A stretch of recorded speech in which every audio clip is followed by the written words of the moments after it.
Habari mpenzi mtazamaji, naitwa Paul. Leo nimekuletea somo la namna kutengeneza juisi rahisi sana ya parachichi, juisi tamu sana.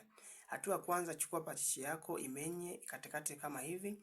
Baada ya kuikatakata kama hivi, chukua vipande hivi vya parachichi, weka kwenye blender yako, ongeza sukari vijiko viwili vya chakula. Baada ya hapo utaongeza na maziwa nusu lita. Lakini pia baada ya hapo utaongeza ladha yoyote. Hapo unaweza kutumia ladha yoyote, aidha ladha ya vanilla au ladha ya strawberry. Unaweza ukatumia ladha ambayo wewe unayoipenda. Baada ya kuongeza hivyo, basi utachukua utablend kwa dakika 2 mpaka uone mchanganyiko wako wote umesagika vizuri kabisa. Baada ya hapo unaweza ukachuja ili kupata juisi yako ambayo iko smooth sana.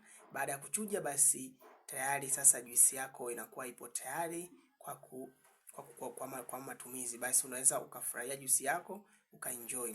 Basi kama unatamani kujifunza juisi nyingine, tuambie kwenye komenti hapo, tutakuandalia video. Asante sana.